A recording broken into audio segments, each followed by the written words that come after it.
Let's Get Tryin is a podcast that challenges us to live real and authentic lives, no matter the journey we're on, from life to faith to even mental health. Host Aaron Lee presents the importance of never giving up. So let's get Tryin with Aaron Lee. What's up, everybody? Welcome to this episode of Let's Get Tryin with Aaron Lee. If you didn't know from the intro, I'm Aaron Lee, and I'm excited that you have joined us for this episode of the podcast. Now, if you're new to the podcast, welcome. So glad you're here. I wanted to tell you a little bit about what this podcast is all about.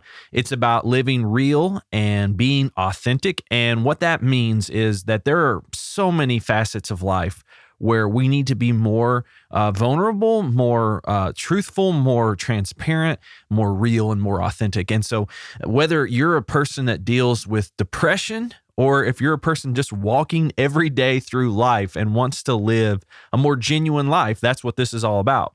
And what's so easy through all of that is it's easy for us to just give up. It's easy for us to not be able to keep going and just want to quit. And the whole idea of Let's Get Tryin is to keep going, to keep moving, to keep pushing.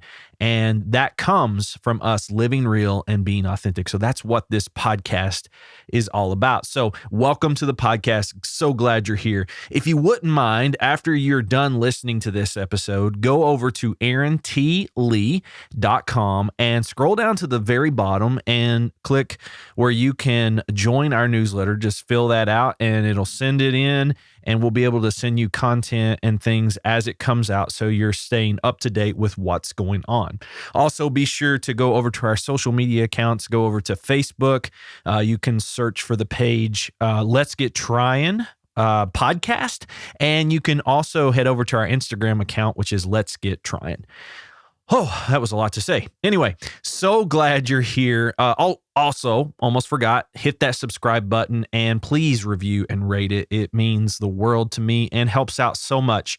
And by sharing it as well, that can get the content out into other people's hands. Okay, so with all that being said, I'm excited about today's episode. I'm thrilled to have my buddy Brian Hay back on the podcast. We're talking about authentic relationships. And I don't know if you feel this way, but a lot of times it seems like the relationships we have with people are just not very deep. And what authentic relationships does is it takes us to the next level, the level where we're walking hand in hand with people.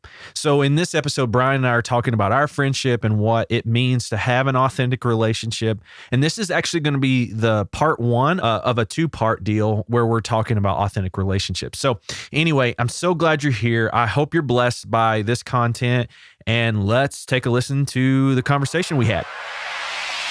So what's up, Brian? Thanks for being on this episode of the podcast. For those of you that don't know, Brian is my best friend in the world. He was actually on an earlier podcast, and I'll have him talk about that in just a minute and kind of give us an update on some things. But man, thanks for being here. I'm excited about this episode. Heck yeah, dude. I mean, this is awesome. I've been tracking along with you, man, and love what you do. And so for me to jump in, this is awesome. This is fun. Yeah, man. Thanks for being here.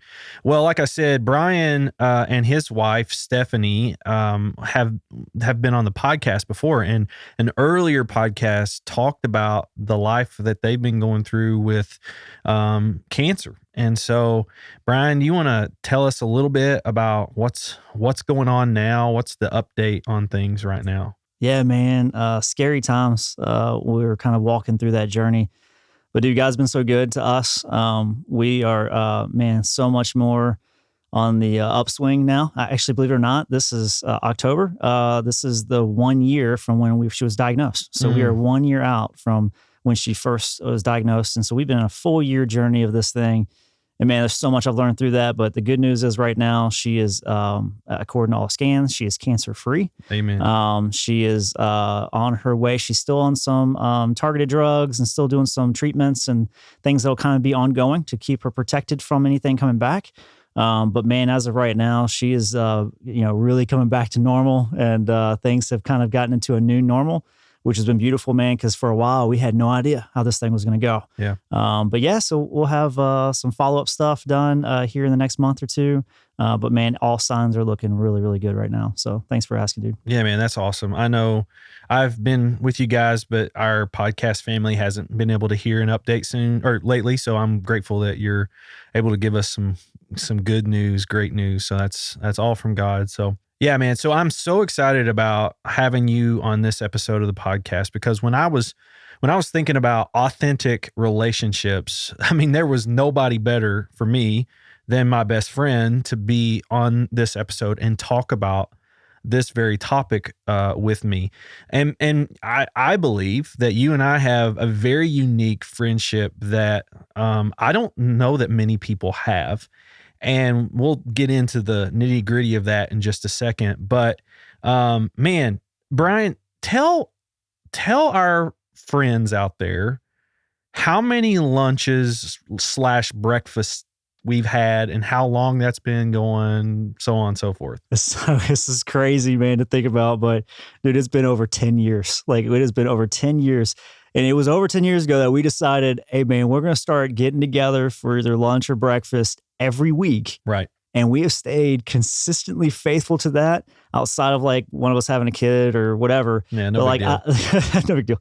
But man, like, I put it somewhat generously. I said, if we would make 40 out of 52 weeks, like just for some of those that missed out for the holidays or whatever, and over 10 years, man, that's 400 breakfasts or lunches at least. And that's being easy. Like, it's probably 450, probably closer to it.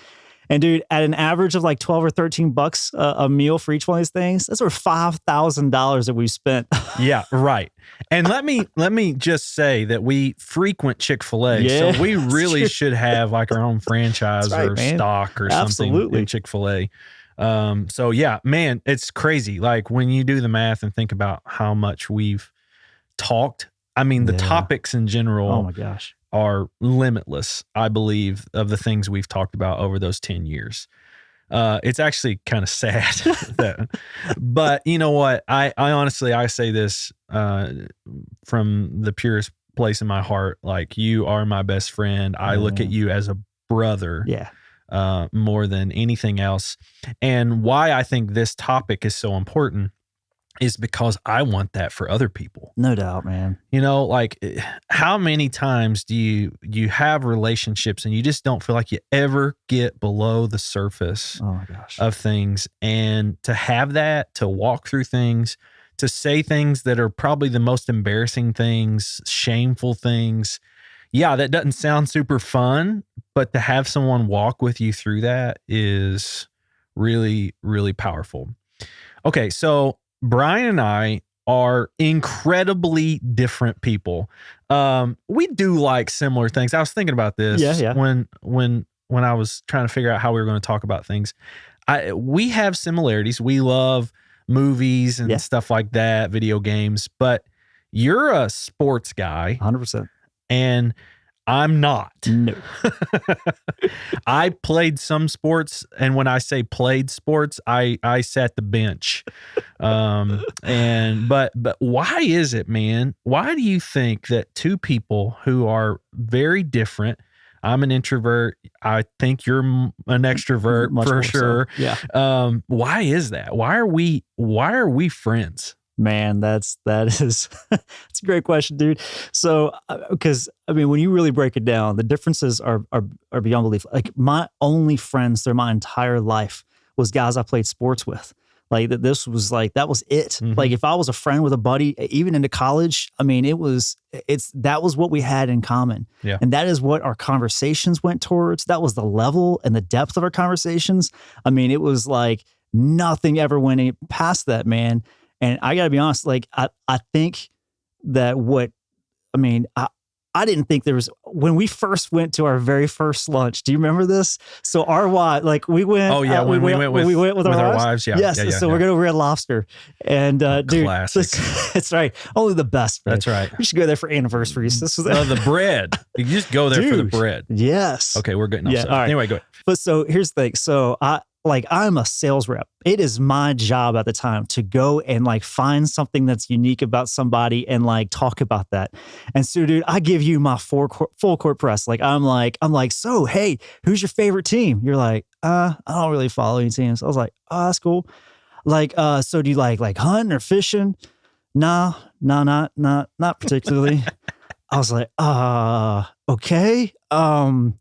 So like, what do you do? He's like, I love Star Wars. So I was like, that is not what I said. That's not what you said. But it's like, dude, I don't even know anything about it. Like it was like two different worlds. Like I left that lunch. So like, dude, I don't know if I'm ever going to sit with this guy ever again, because it felt like on the surface, we had nothing in common. Like in general speaking, like I struck out. Like I got done with that and I was like, well, our wives hit it off, but I don't know. No. Let me stop you for a second, because you get to talk about me in that way.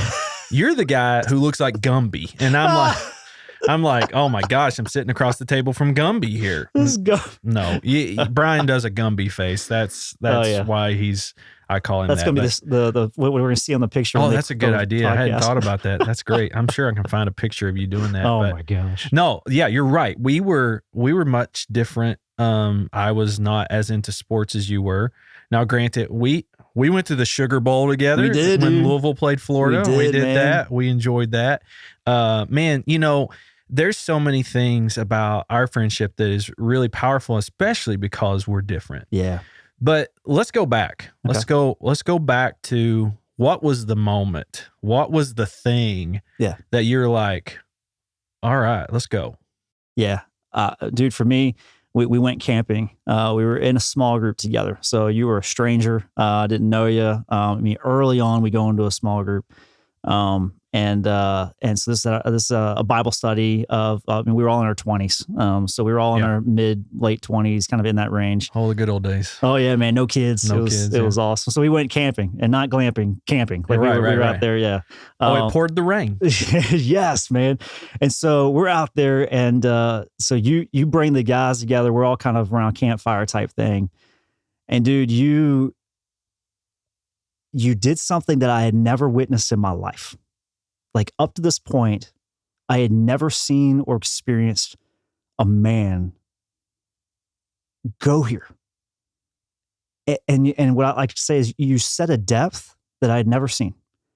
You went more honest and more real within the struggle. That man, like you came out while we were sitting there around a campfire, and you said, guys, I got to be honest with you.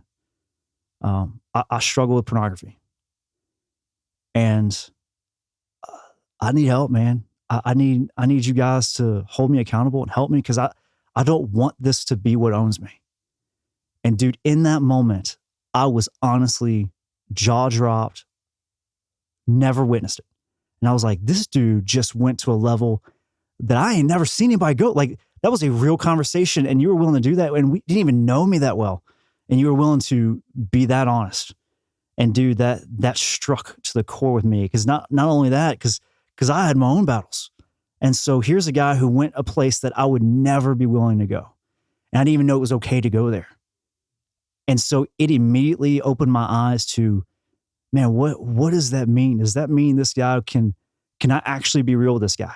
Because dude, I had demons and I had wars from my past that I was just held up in darkness and shame and not willing to have it out loud to anybody, including my wife. And I'm going, man, if this dude's willing to go there, maybe, I don't know, maybe.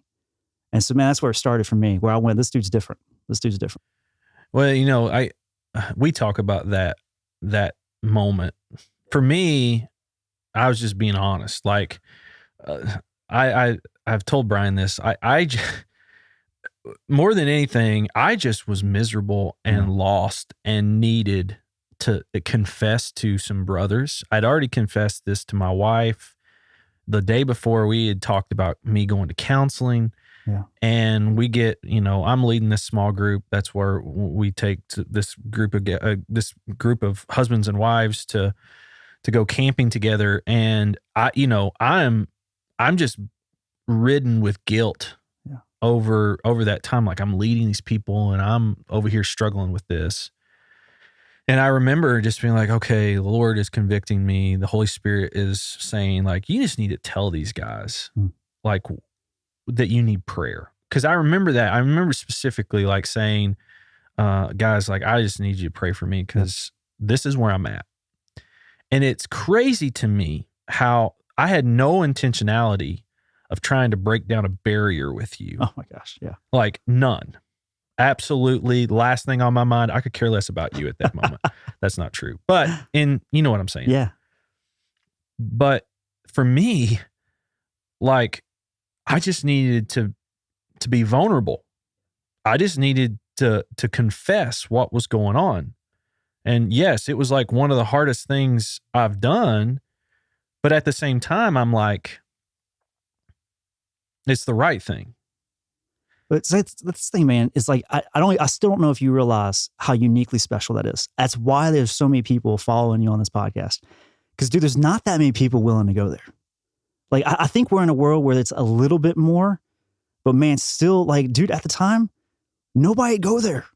They just wouldn't do it. You wouldn't hear it from a stage. You wouldn't hear it from a pastor. You wouldn't hear it from your dad. No. You don't hear it from your brother. So you got your basketball buddies. You got your workout buddies. You got your guys that you got to hang out with, maybe have fun with, but they don't go there. And that's rare, bro. And like that's the reason it was like a shining light in darkness. It was like, holy crap, this is real. And I think that's why people are drawn to this, man. I think that's why you've got something here. Well, and you know, like for me, I'm seeing more and more in my life the value of how many times we get down there and tell people where we're at. And people are like, me too. Yes. Like, thank you so much for saying it because I've been thinking it or I've been feeling it or I've been living it. And I think you and I both know, like, we are better people today because we got down there. No doubt. Like, do you have any idea where would have been if we didn't meet and do this? I don't know, man. I mean, look, I'm talking about I wouldn't have kids right now. Like, because me and my wife were so broken about our past that we didn't even want to have kids because of the brokenness that was there. Like, I would have still been fully caught up in addiction. I would have, I probably would not even be a minister right now if it was not for an authentic relationship that would allow me to work through the stuff and guide me to the counseling I needed and stay beside me along the way. I mean, so we're not joking this. I mean, we like to laugh and have fun here, but man, we're talking about one of the most serious, impactful moments of my life was this friendship. And don't you, I mean, I want that for everybody. Me too. Everybody. Me too, man. 100%. Let's talk about what could have went wrong. Yeah, sure. Let's think about it that way. So you kind of went there. Let's go there. What could we have done? So it's in a way, it's like, why do people not have this in their lives now? Like if there's someone sitting there listening to this, what are they thinking? Like, well, I don't have that. What is it that would have kept me and you from being where we are? Well, I'd say that shame, man, I think that I was being burdened and carried by shame. I couldn't look at myself in the mirror type of shame. And with the false assumption that if I did share this, that it would result in being made fun of, that I'd be pushed off to the side, that I'd be ignored and hurt. And so what could have went wrong here is me just heard you say that and then just walk away and go, well, I can't believe he did that. I'll never do that, and just letting shame own me. Yeah. And not being willing to go there. Like it's one thing for you to have gone there. Like if you never were obedient to that sincere, authentic desire for prayer and for help, and you didn't have the strength to do that, I don't know if this ever happened because I didn't have the strength, man. I know it's natural as crap for you, just to be honest, but for some people, man, it is so hard to be willing to let yourself be seen really, like fully. And man, you did that. Well, I will correct you. It is not always easy. Well, for me, to be honest. That's true. And I say that because I live in my head more than I think more than anybody in the world, but I know other people live that way. But that goes into shame. Yeah. So we've talked about on this podcast, shame is the enemy of vulnerability. It's the thing that got replaced at the fall of man. And in my opinion, that's what's happened. Yep. And shame is what says to you, if you tell someone that, they're not going to like you. Yep. They're not going to love you. They're going to look at you different. And I look at my own life and I say, there's been times where I think I may have overshared, which I do believe you can do. But I also see the most monumental moments in my life where I physically could feel shame, like just arms bearing all around me, but I did it anyway. Yep. And those are the moments like where I knew like this is it. Like, this is what I was supposed to do. This is the way I was meant to live outside. Once I've done that, once I've shared that. And, there's so many times like we've had conversations about very, very specific things that required us to put shame aside. Because especially as we walk through the pornography struggle, as you get into the nitty gritty of that, people start to back up real fast. Yeah. Because, this is weird. This is like gross. This is all those things. But when you can see that, that every person that goes down that path is hurting, and they're trying to medicate themselves, then you don't see the act itself as any of those things. You see the sickness that person is dealing with. Right. And I think by us taking care of one another, because, I go back to that moment and I shared that friendship. I think initially started strong there. Yeah. But there was times, man, when we would meet, I didn't want to do things. I didn't want to keep going to counseling. You know that. Yep. I didn't. You'd have to take my computer keyboard on a weekend that my wife was gone to make sure that I was protected while I was gone. I didn't want to do that. Yeah. And it required me to push shame aside because it's easier to live in shame than not. But on that same topic of what you're talking about, what would have happened if we didn't do this? Like at the time, I felt like no one really loved me. And the reason is that I always felt like I was a version of myself that was a false actor. Yeah. Like, because I pretended like I had everything together. I pretended like I didn't have any problems. I pretended like I had figured out everything, when in all sincerity, I was broken. And so if we never went there, if you would have never went there, if I had never went there, if we didn't stay committed to meeting weekly and staying committed to not lying and stay committed to being trustworthy, if we didn't take those steps, then I would have never known what it would be like to be fully known and still fully loved. Yeah. And even the fact that's weird that two dudes are saying that about each other right now. I know. Isn't there something broken with that? Like there is something in that's broken. But dude, we've joked about it all the time. Like we have felt like so weird sometimes because we go where like it feels like, I don't know, is this even like can we go there? Right. And man, we do. And look, fully secured with wives and fully loaded. So just be clear. Just to clarify. But it's real, man. Yeah. Well, and that's a great point, because I think a lot of people believe the lie, and I'm just going to say it. Yeah. They believe the lie that if two guys are close, there's some sort of homosexual piece to it. That is not true. No. That is not true. I look at Jonathan and David in scripture, and I look at the friendship that it talks about them having, and I see that between you and I. And you and I are able to talk about things that would be shameful to around other people. Yes. In such a way that I hope it makes us better people to talk about them. Going back to the whole thing of people not what would have been different. Going back to that. Yep. I think it took two of us to be vulnerable, because it wasn't just me sharing my heart. It was also you sharing your heart, your struggles, your insecurities, all those things. So we're walking hand in hand in this. So it's not as it's not a one-sided, like, I'm your mentor, you're doing what I tell you to do. Right. No, you're doing that together. That is huge. Yeah. That is huge, because relationship requires two people. No doubt. So for me, looking back on our friendship, looking back on what I call an authentic relationship, there could have been some really bad choices where I said, hey man, I'm too busy to meet. Hey man, yeah, no, I had a great week. I didn't struggle at all this week. Yeah. I would have lied to you. Yep. And trust me, I wanted to. Sure. But you knew me well enough to know, really? Right. Like, because you never done it before. How are you doing it now? Right. What's the secret, man? Right.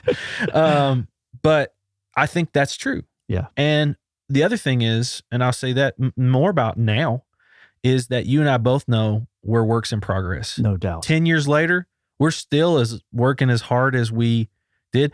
We work at different churches. Yep. We do work in the same city, but man, we have to drive to meet each other and do different things. And, I'm grateful because it says, hey, we care about this because it's authentic and it's important and it's valuable. And we had to prioritize to make that happen. Right. It was, in order to make that happen, I was a traveling sales rep, gone 3 nights a week at the time. Right.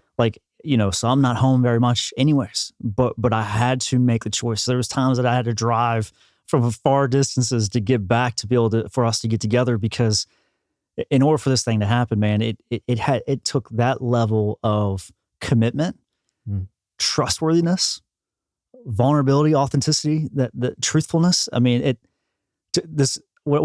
I'm saying is that even though this happened somewhat by accident, because you were not like thinking with intentionality there was a lot that happened with being intentional in terms of once we saw and began to realize that the trustworthiness of the other, and willing to both equally go to the depths of deeper and deeper and deeper.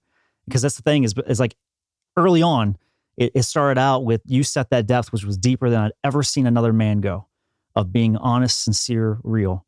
But that wasn't all that was there. Like, we had to work and start digging deeper and deeper into understanding the why, the brokenness of the past, the brokenness of problems. To the point where I was like, dude, there's stuff that I didn't feel like I was allowed, even could tell you. Yeah. Because I was so convinced, even you, that had gone deeper than I've ever seen, that if you really knew me, if you knew how much I'd messed up, there's no way you would still be my friend. Yeah. And yet, here we are. But we both felt that way. That's true. Because you live in your head. You live in this world in your head that tells you, or in that shame. Yeah. And you think that. Because I'd be the same way. Even though my circumstances were different than yours, I still, in my mind, was like, oh, man, I'm the pastor. He's not. I'm the pastor. Like, he's gonna think I'm a joke, you know? Let's hit pause. Sure. Because I want to make this a 2-part episode. And so I think it's good for us to kind of hit pause here. We've had some really good stuff. And then we'll come back for the next episode and kind of talk about more of this, how maybe other people can look for these kind of relationships. Yeah, man. So let's do that. All right. All right, everybody. I hope that conversation between Brian and myself was helpful to you. We're going to continue that in our next episode. We'll talk, like I said at the end there, a little more into how we can look for those relationships, those kind of things. I think this is a really powerful topic that many of us don't really stop and think about. Think about your relationships in your life right now and ask yourself, do I have authentic relationships? Ones that are real, ones that are vulnerable, and ones that are genuine and transparent. That's what you need to be looking for in your life. And I believe that it can be a life-changing thing for you. It has been for Brian and I. So again, I hope this has been helpful. Please hit that subscribe button. Please jump over to aarontlee.com, join the newsletter, ask some questions on the podcast tab. You can click that and click ask me anything. I'll be doing some segments later on where you can ask a question and I will answer it on a podcast episode. But anyway, as always, I love you guys. Live real, be authentic, and let's get trying.